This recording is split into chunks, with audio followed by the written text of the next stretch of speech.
ঈদ মুবারক।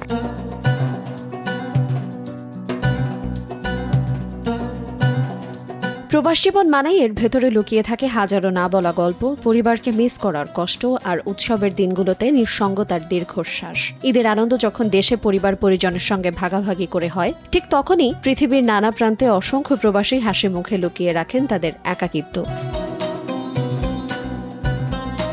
সেই অনুভূতির গল্প নিয়েই আবারও ফিরে এসেছে ইমিগ্রেন্ট ডায়েরিজ। প্রথম পর্বের ব্যাপক দর্শকপ্রিয়তার পর এবার প্রকাশ পেয়েছে জায়েদ খানের অভিনয়ে দ্বিতীয় অধ্যায় ইমিগ্রেন্ট ডায়েরিজ ঈদ মোবারক। মাত্র 2 মিনিটের এই স্বল্পদৈর্ঘ্য নির্মাণে উঠে এসেছে প্রবাসী জীবনের এক গভীর, নীরব ও আবেগঘন বাস্তবতা। খালি বলেছে পায়েসে মিষ্টি নরমাল দিতে।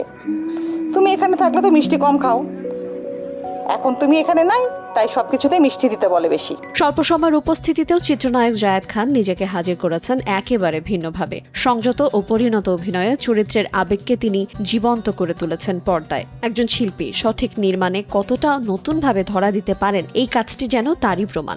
Savoy Disco. Indulgence redefined. তুমি টাইমিং মিলাই কল দিও পরে, এখন রান্নাগুলো শেষ করি। বিশেষ আকর্ষণ হিসেবে এই পর্বে দেখা গেছে নিউ ইয়র্ক সিটির মেয়র জোহরান মামদানিকেও। তার উপস্থিতি পুরো আয়োজনকে দিয়েছে ভিন্ন মাত্রার চমক এবং আন্তর্জাতিক আবেদন। ঈদ মুবারক।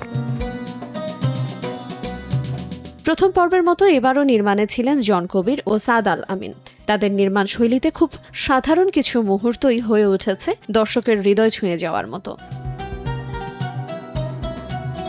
ইমিগ্রেন্ট ডায়েরিজ ঈদ মোবারক স্বল্প দৈর্ঘ্যের মধ্যে দিয়ে ফুটে উঠেছে প্রবাসীদের না বলা অনুভূতির প্রতিচ্ছবি, যেখানে ঈদের আনন্দের মাঝেও স্পষ্ট হয়ে ওঠে দূরে থাকার কষ্ট আর পরিবারের জন্য গভীর ভালোবাসা। আইরিন আয়াত, সময় সংবাদ।